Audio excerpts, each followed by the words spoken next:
Intra-abdominal infections comprise a wide range of conditions. Traditionally, and for clinical purposes, they are classified in complicated or uncomplicated. Complicated when the infection spreads beyond the organ of origin into the peritoneal cavity. Complicated infections can be further subcategorized into localized or diffuse peritonitis. Complicated intra-abdominal infections represent an important cause of morbidity and are associated with a poor prognosis, particularly in high-risk patients. So, the importance to modulate the aggressiveness of treatment in these patients is dependent on the type of infection and in the clinical characteristics of the patient, stressing the need for an individualized approach and an importance of the early prognosis. Several other scores are used on a daily basis to predict outcomes.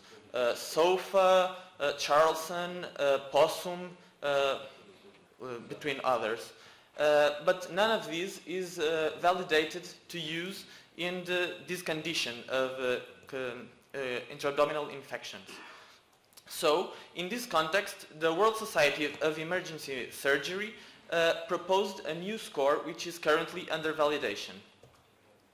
The aim of our study was to assess the performance of the new World Society score to predict mortality and to compare it against the Charlson Age-Adjusted Comorbidity Index. The study was conducted at a Portuguese central hospital during a period of 6 months. All patients over 18 years old who underwent surgery to address complicated intra-abdominal infections were included. Patients with pancreatitis or primary peritonitis were excluded from the study. Out of 1,786 patients, 124 were enrolled in the study. So, about our sample, the mean age was 67 years old and 56.5% of our patients were male. The overall mortality rates were 17.7%. There was a statistical significant higher mortality in the following groups: healthcare-associated infections, peritonitis extension being generalized, and the septic response being severe sepsis or septic shock. The mean World Society score was 4.1, whereas the mean Charlson index was 3.6. So both scores were positively associated with mortality. More precisely, a 1 unit rise in the World Society score increased the odds for mortality by 44%, whereas the same 1 unit rise in the Charlson index increased the odds for mortality by 48%. So, after this univariate analysis, we performed classification trees followed by logistic regression modeling for mortality to assess for other potential predictors.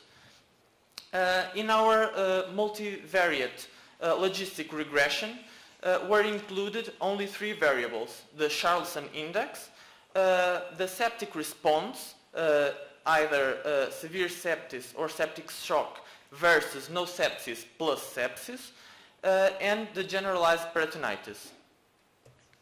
So, which one is the better model and how do they compare to each other?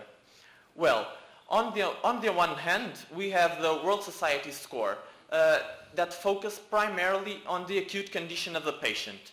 On the other hand, we have the Charlson, which is first and foremost a comorbidity index. So when we look at them separately, we can see that the area under the curve for the World Society score is 82%, whereas for the Charlson index it is 85%. However, if we combine both the acute condition of the patient with their previous comorbidities, as our model does, we can increase the area under the curve up to 91%. So, in conclusion, the World Society score and the Charlson Index are valid tools to predict mortality in patients with complicated intra-abdominal infections. However, a model combining the acute clinical condition with the comorbidities achieves an even higher accuracy. For the future, it would be interesting to check if the ability of these scores to predict mortality is also representative when trying to predict the complications. Thank you all for your attention.